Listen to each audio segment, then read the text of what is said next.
All right, so this is our step-down patient that the SICU-NPs have ordered CVP monitoring.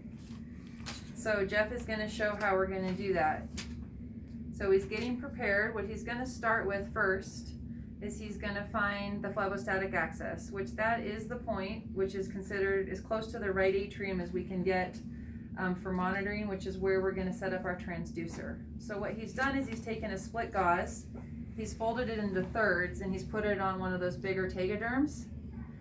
And then on your patient, you're going to find the fourth intercostal space and their mid-axillary line. And that's going to be basically symbolic of their right atrium. And that's where we're going to end up wanting to put our transducer.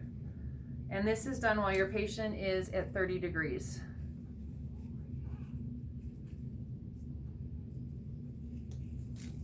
It can be done at different degrees, but for the sake of purposes for this, we're doing 30 degrees because, yeah, everyone has their opinion. Okay, so he's labeled that. We've now got our tubing, which is primed the same way we primed our pressure tubing earlier. We've dated it, labeled it, and we've put CVP on it because this is going to be for CVP monitoring. He's made sure it's pumped up to 300.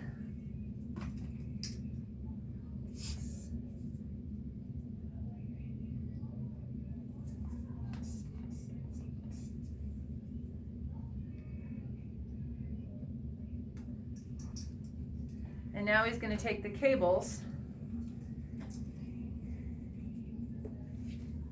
and he's going to connect it to the monitor.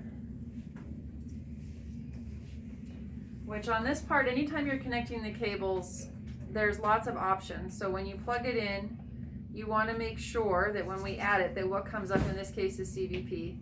And as you can see here, what came up is PA. So that's not what we want to be monitoring because we're monitoring CVP. So he's going to touch the box, and you'll notice there's an option that says label at the top. And if you touch that, you're going to scroll through until you see CVP. And touch that, and now we're looking at CVP. So this would be the same case as if you were trying to do ArtLine and it came up with the wrong one, you can change the label. So now that we've done that, he's going to take our transducer cable,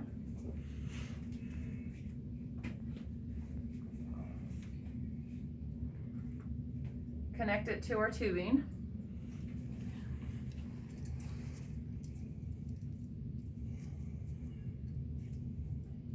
so again, this fits in there.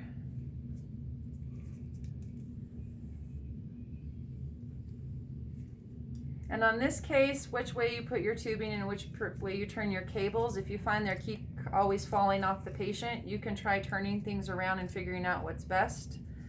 I usually like the pressure bag's always up, so I usually have the tubing towards the pressure bag going up, and then gravity with the wires likes to go down, so I usually put my wires going down. But there is no right or wrong in this. And then it doesn't pull as much. Yeah, either way. The point is where you put your transducer.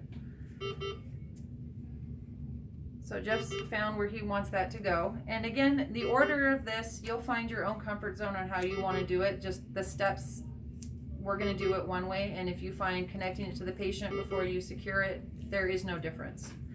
It all happens. So what's going to happen now is he's going to connect this to our PIC line.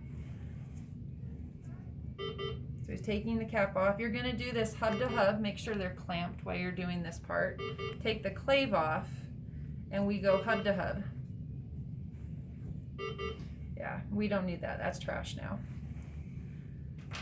And so now we should be connected where when we look on the monitor and everything is secured, whatever would come up here, we're going to 0. So in order to 0, again with our patient at 30 degrees, we're going to touch the monitor, going to 0, but what we need to do first is on the patient, is we need to turn our stopcock closest to the transducer, off to the patient, take the cap off,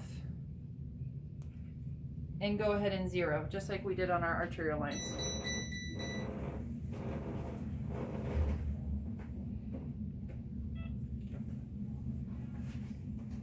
And once that's zeroed, we go ahead and put this cap back on, turn the stopcock so everything is open.